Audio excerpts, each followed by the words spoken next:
دوستو، میں اور آپ اس دنیا میں زندگی گزار رہے ہیں۔ سورج نکلتا ہے، شام ہوتی ہے، ڈوبتا ہے، ایک دن اجالا ہوتا ہے، پھر شام آ جاتی ہے۔ میرے اور آپ کا ایک بچپن تھا، پھر وہ ٹھل گیا، پھر اب جوانی ہے، یہ بھی ٹل جائے گا، پھر ادھیڑ عمر آئے گی، وہ بھی ٹل جائے گی، پھر بڑھاپا آئے گا، پھر اس کے بعد ایک منزل ہے۔ ساری دنیا کے دلوں میں آج موت کا ڈر بھرا ہوا ہے، کوئی مرنا نہیں چاہتا، سب جینا چاہتے ہیں۔ سب بے چین اس لیے ہے کہ ہم بچ کیسے جائیں، اور ساری دنیا کو پتہ یہ ہے کہ بچنا کسی کو نہیں۔ سب کے ذہن میں یہ ہے کہ ہم بچ کیسے جائیں، اور ساری دنیا کو یہ پتہ ہے کہ بچے گا کوئی نہیں۔ ہاں، اتنا ضرور ہے، اپنی مقررہ وقت پر ہر ایک کو اللہ کے سامنے کھڑا ہونا ہے۔ عزیزو، سورج نکل کے روشنی ڈالتا ہے، ہر چیز روشن ہو جاتی ہے، زمین، درخت، فصل پہ اس کی روشنی پڑتی ہے تو اس کے اندر چمک اور دمک، اور فصل کے اندر نکھار آتا ہے، چیزیں پکتی ہے، بڑھتی ہے، پلتی ہے۔ میں اور آپ دیکھیں، دنیا کی ہر چیز میں ترقی ہو رہی ہے دن بدن۔ پہلے نوکیا کا چھوٹا فون تھا نا، اب بڑا فون آ گیا، اسمارٹ فون آ گیا، ترقی ہوئی۔ پہلے لوگ ٹرینوں سے سفر کرتے تھے، حج کو جانا ہے تو کشتیوں سے جاتے تھے، 6 مہینے لگتے تھے۔ دنیا نے ترقی کی، پلین کا سفر آسان ہو۔ اب وہ پلین میں بھی 6 گھنٹے والے ہیں، 4 گھنٹے والے ہیں، پھر ان کی رفتار الگ الگ ہے۔ دنیا ترقی کر رہی ہے۔ میں اور آپ خود تھوڑی دیر بیٹھ کے میرے اور آپ کی زندگی میں سوچیں، میں کیا ترقی کر رہا ہوں؟ کیا میں 1 سال پہلے جیسا تھا کچھ بدلاؤ آیا یا ویسا ہی ہوں؟ یہ تبدیلی مجھے اور آپ کو صعب ہے نا، بیٹھ کے اپنی زندگی کا محاسبہ کرتے اور سوچتے کہ میرے اندر کس چیز کی کمی ہے۔ ایک صحابی رسول صلی اللہ علیہ وسلم مسجد میں آئے، مسجد کے کونے میں بیٹھے اور ایسا بیٹھ کے آنسو نکالنے لگے اور سوچنے لگے۔ ایک صحابی آ کے پوچھنے لگے، کیا بات ہے؟ کہا، میں فکر کر رہا ہوں اپنی زندگی کے بارے میں کہ دنیا کی ہر چیز ترقی کر رہی ہے، کہ میں ترقی کر رہا ہوں یا نہیں کر رہا ہوں دینی اعتبار سے۔ 1 سال پہلے جاؤ تو وہ آدمی فقیر ہے، 1 سال پہلے جاؤ تو مالدار ہے، محنت کیا، نتیجہ نظر آ رہا۔ اللہ، صحابہ محنت کر کے نتیجے دیکھتے تھے، دیکھو کیسے ان کے اثرات پڑے، محنت کر کے نتائج کو دیکھنا۔ یہ صحابہ کے احوال کا حال تھا۔ بلال حبشی ہے، نتیجتاً حال یہ ہے غلام ہے۔ ہاں عزیزو، اللہ نے ایسی قدر کرتے ہیں آدمیوں کی، جو آدمی اپنے آپ کو محنت میں لگاتا ہے، روز بروز محنت۔ کس کے امام مؤذن ہیں؟ الصلاۃ خیر من النوم، جو ہم فجر میں بولتے ہیں نا، وہ حضرت بلال کا جملہ ہے۔ اللہ کے نبی صلی اللہ علیہ وسلم نے فرمایا، بلال یہ بہت اچھا جملہ ہے، یہ نیند سے بہتر نماز ہے، اس کو اذان میں جوڑ لینا۔ جب بھی فجر کی اذان ہو، بلال حبشی کا یہ لفظ بولا جائے گا، الصلاۃ خیر من النوم۔ یہ بلال رضی اللہ عنہ کی زبان سے نکلی ہوئی بولی ہے۔ جس اللہ نے مجھے اور آپ کو پیدا کیا، کیا اس کا حق نہیں ہے؟ اس کے دھرتی پہ میں جی رہا ہوں، اس کے آسمان کے سائے تلے میں زندگی بتا رہا ہوں، اس کی ہوا جو چل رہی ہے روزانہ، یرسل الریاح مبشرات بین یدی، میں ہمیشہ سانس کو اندر اور باہر کر رہا ہوں۔ اندر کی سانس اندر رہ جائے، میں اور آپ انسان کے بجائے مردہ بن جائے، ہاں نام تبدیل ہو جائے گا، جگہ تبدیل ہو جائے، مکان تبدیل ہو جائے، اسی کی زمین سے فائدہ اٹھا رہے میں اور آپ۔ تو عزیز دوستو، صحابہ کا حال ہے نا، عجیب تھا۔ اللہ کے نبی صلی اللہ علیہ وسلم کی ایک دعا ہے، اللہم انی خیر المولج و خیر المخرج۔ پھر آپ نے جو دعا، اللہم اجعل یومنا، اے اللہ آج کا دن میرا خیر من امسنا، کل کے دن سے بہتر بنا، وغدنا خیر من یومنا، اور میرا کل کا دن آج کے دن سے بہتر بنا۔ کتنی اچھی دعا ہے۔ اے اللہ میرا آج کا دن کل سے بہتر بنا اور کل کا دن آج سے بہتر بنا. اور اللہ نے وقت کی قسم کھائی. میرے اور آپ کی زندگی میں اگر تبدیلی نہیں آ رہی ہے تو پھر عزیز ہو، جنگل میں اگنے والا ایک آم کا درخت میرے اور آپ سے بہت اچھا ہے. وہ 1 سال پہلے بغیر پھل کا تھا، 1 سال کے بعد پھل دے رہا. 1 سال پہلے وہ سایہ نہیں دے رہا تھا، چھاؤں نہیں دے رہا تھا، 1 سال بعد وہ چھاؤں دے رہا تھا. 1 سال پہلے اس کے پھل کھانے کے لائق نہیں تھے، 1 سال گزر گیا وہ پھل کھانے کے لائق بن گئے. تو پھر میرے اور آپ کی زندگی میں کیا تبدیلی آ رہی ہے؟ وہی کا وہی حال ہے. جس سے پہلے نمازیں چھوٹتی تھی پھر چھوٹ رہی ہے، جیسے پہلے آزادی سن کے نظر انداز کرتا تھا اور نظر انداز کر رہا ہوں. تبدیلی لانا بہت ضروری ہے. کہ ایک بیمار دواخانے میں جا رہا ہے، 1 مہینے پہلے بیمار ہو کے گیا، پھر بیمار ہو کے آ رہا ہے، تو پھر کیا علاج ہوا اس کا؟ اس لیے عزیز دوستو، آپ دیکھیں، میں تمہیں دور نبوت کا ایک واقعہ سناؤں اور بتاؤں کہ صحابہ کے اندر وقت کی تبدیلی سے اپنے اندر کیسے تبدیلی آ رہی. حضرت عثمان رضی اللہ عنہ کے زمانے میں اعلان ہوا کہ کس کے پاس کتنی حدیث موجود ہے، قرآن کی آیت موجود ہے یا حدیث موجود ہے. اعلان ہوا. حضرت ابو ہریرہ رضی اللہ عنہ پہلے ایمان لائے. اور کیا روایت ہے، فرمایا میں نے 70 صحابہ کو اس حال میں دیکھا ہے کہ ان کو بدن چھپانے کے لیے، سطر چھپانے کے لیے کپڑا نہیں ملتا تھا. 70 سے زیادہ صحابہ، اصحاب صفہ. اللہ مجھے اور آپ کو مدینۃ المنورہ پہنچائے اور میں اور آپ وہ جگہ دیکھیں جہاں پہ لوگ ابھی بھی وہاں پہ نشان لگا ہوا ہے. یہ جگہ اصحاب صفہ کی ہے. 70 صحابہ وہاں پہ ایسے تھے، 70 ہے نا، ناف سے لے کے گھٹنے تک اتنا حصہ چھپانے کے لیے ان کے پاس کپڑا نہیں ہوتا تھا. کیا کرتے تھے، کیسے چھپاتے تھے پتہ ہے تمہیں؟ اللہ کو کیسا رحم آیا ہوگا ان پہ، کتنا اللہ نے ان پہ رحم کیا ہوگا. انہی کی برکتیں ہیں ساری دنیا میں آج مسجدیں قائم ہیں، مدارس قائم ہیں. یہ اصحاب صفہ کی سنت ہے.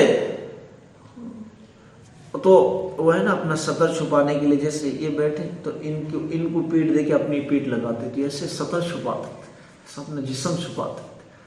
ان میں کے ایک صحابی ابو ہریرہ ہے. دیکھو محنت، اب آگے بڑھ رہے ہیں نا، لیکن انہوں نے شکایت نہیں کی. بتاؤ ہم میں سے کوئی اتنا پریشان ہے آج اس کے پاس کپڑے نہ ہو؟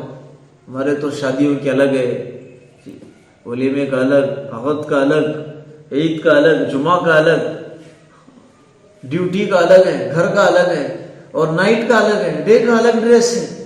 میرے اور آپ کی ڈریسنگ الگ الگ ہے. رات میں آؤ تو الگ ڈریسنگ ہے اس کی، صبح میں ڈیوٹی پہ جا رہا تو دیکھو الگ ہے، دولہا بنا ہوا تو الگ ہے، ولیمہ ہے تو الگ ہے. ہر ایک کا لیے الگ الگ ڈریس رکھا ہوا ہے. اور وہاں پہ صحابہ کا حال یہ، لیکن بتاؤ ان سے اللہ ناراض تھا؟ کبھی اللہ ان سے ناراض نہ رہا. رضی اللہ عنہم ورضوا عنہ. اللہ نے قرآن میں کہا میں ان سے راضی ہوں، میں ان سے خوش ہوں، یہ بھی مجھ سے خوش ہے.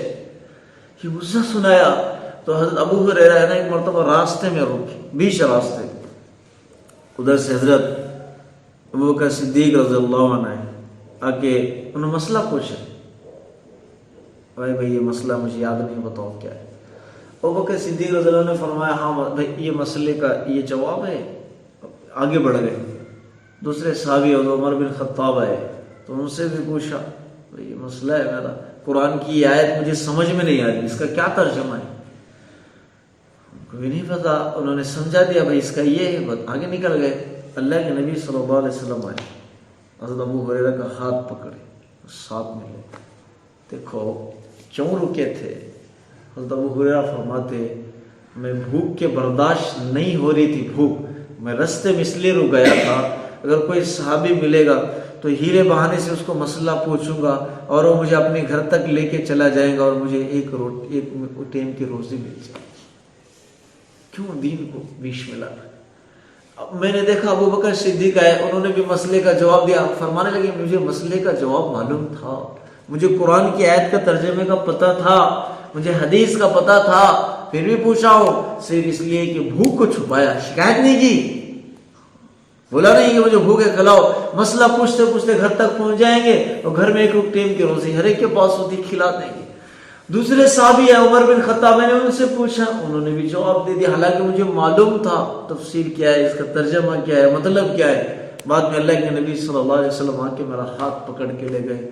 عزیزو یہی وہ صحابی ہے نا, پھر اللہ نے ایسا نوازا, کیا فرمایا نا, حضرت ابو ہریرہ فرماتے میں نا اما عائشہ رضی اللہ عنہ کا حجرہ یہاں پہ, آپ ہے نا ادھر مدفون ہے, تو بیچ میں جگہ ہے, یہ بیچ میں جگہ ہے. ابو ہریرہ فرماتے میں نا بیچ میں پڑا رہتا, تو لوگ ہے نا میرے گردن پہ پاؤں رکھ کے جاتے, کہتے ابو ہریرہ کو بیماری ہے, فرمانے لگے میں بھوک کی وجہ سے بے ہوش رہتا. کتنی مصیبتوں سے دین آیا ہے مجھ تک اور آپ تک. میرے اور آپ کے پاس کوئی قدر نہیں رہی دین کی. مغرب میں آئے عشاء غائب, عشاء میں آئے فجر غائب, فجر میں آئے ظہر غائب ہے. کیا کھیت میں اگر ہے تو نماز معاف ہے تو مجھے بتاؤ, کس سے کہیں, کس سے بتائیں, بتاؤ. کیا جنگل میں چلے گئے تو معاف ہو جائے گی, یا گاؤں تبدیل ہو گیا تو معاف ہو جائے گی, کیا مسجد میں ہی نماز فرض ہے, باہر فرض نہیں ہے, پھر عورتیں کہاں پڑھے گی؟ اگر مسجد میں نماز فرض ہے تو عورتوں ایک بار عورت بھی مسجد میں نہیں آتی, پھر ان کے اوپر نماز فرض نہیں ہے پھر زندگی میں. عزیزو فکر کرنا ہے مجھے اور آپ کو, کیسے میرے اور آپ کی زندگی میں ترقی ہو. یہ صحابی نے آگے چل کے 5000 حدیثوں کو یاد کرے, 5000 حدیث. جب بھی آپ قرآن حدیث لے کے پڑھیں گے ابو ہریرہ نے کہا, حضرت ابو ہریرہ نے کہا. کیوں؟ یہ پچھلی زندگی کی ایک ایک دن کی تبدیلی ہو. دیکھتے تھے دن کو, آج کا دن میرا کل کے دن سے کیسا گزرا, کل کا دن میرا پچھلے کے دن سے کیسا گزرا. فکر تھی. میں اور آپ وہی دن ہے جیسے 20 سال پہلے تھے نا, وہی چھال ہے. 5 سال پہلے تھے وہی چھال ہے. پھر کیا تبدیلی آ رہی زندگی میں؟ پوری دنیا میں تبدیلی آ رہی نہیں ہے تو مجھے بتاؤ. میرے کھانے میں تبدیلی ہے, گھر میں تبدیلی ہے. ٹینوں کا گھر ہے تو چھت کا بن رہا, گھر میں اگر اچھا نہیں پکتا تھا اچھا بن رہا ماشاءاللہ. تیل پہلے کم, گھر میں کام کاج میں تیل نمک کم پڑتا تھا, اب اچھا چل رہا گھر. سب چیزوں میں ترقی ہو رہی. پھر میرے زندگی میں کیا ترقی ہو رہی؟ چیزیں بڑھ رہی, سامان بڑھ رہے. اس لیے عزیز دوستو, حضرت ابو ہریرہ فرماتے ایک مرتبہ ہے نا میرے سے صحابہ ملنے آئے, بہت سارے لوگ, تو میں صاف کر رہا تھا ناک. صحابہ نے پوچھا یہ تو کتان کا. حضرت ابو ہریرہ خود کہنے لگے, ابو ہریرہ تیرے کیا کہنے ہیں, ایک دن تو بے ہوش پڑ کے رہتا تھا, لوگ تیرے منڈی پہ پیر رکھ کے چاہتے تھے کہ تو بے ہوش ہو گیا, تیرا علاج کرنے کے لیے, حالانکہ تو بھوک کی وجہ سے پڑا رہتا تھا. رو رہے, کیوں ایسا کہہ رہے؟ کہا ایک دن تھا میں ایک وقتی کی روٹی کے لیے ترستا تھا, آج یہ وقت ہے کہ عرب کا سب سے قیمتی اور سب سے ہائی لیول کے کپڑے سے میں ناک صاف کروں. ایسا اللہ نوازتے ہیں. صحابہ ایسے نہیں تو پھٹے پرانے کپڑے. صحابہ ہے نا آگے چل کے اپنے ہاتھوں سے پھاوڑے سے سونا بانٹ کے لے کے گلیوں میں بولتے تھے بھائی کوئی ہے غریب ہے کوئی لینے والا, کوئی لینے والا نہیں ملتا تھا. صحابہ کے سامنے اناج اور غلوں کے ڈھیر لگے ہوئے رہتے تھے. ایسا کوئی نہیں بچا تھا صحابہ کے زمانے میں جس پہ زکوٰۃ واجب, جو زکوٰۃ کا مستحق ہو, کسی صدقہ دیا جائے. اس لیے عزیز و ارادہ کرو انشاءاللہ میں اور آپ دین کے معاملے میں جمیں گے. یعنی کتنا وقت لگتا ہے میں اور آپ سوچے, لیکن وہی وقت اگر دنیا میں لگ جاتا ہے تو گناہ ہے, مسجد میں لگ جاتا ہے تو نیکی ہے, ثواب ہے. سب ارادہ کرتے ہیں انشاءاللہ 5 وقت کی نماز کی پابندی کا, سب ارادہ کریں. جو نہیں آ رہا ہے اس کو فکر دلائیں. اور دوسری خاص بات ہے نا, اب آنے والے دن ہیں 10 دن بہت کام کے. یہ 10 دن حج کے, اس میں نا 9 ذی الحجہ ہفتے کی دن پہلی تاریخ ہے. ہفتہ 8 اگلی اتوار کو کہنے کا روزہ رہتا 9 عرفہ کا, وہ روزے کا بھی ثواب ہے. اس دن حاجی لوگ عرفہ کے میدان میں نا جگہ ہے وہاں پہ دعا مانگتے اللہ سے.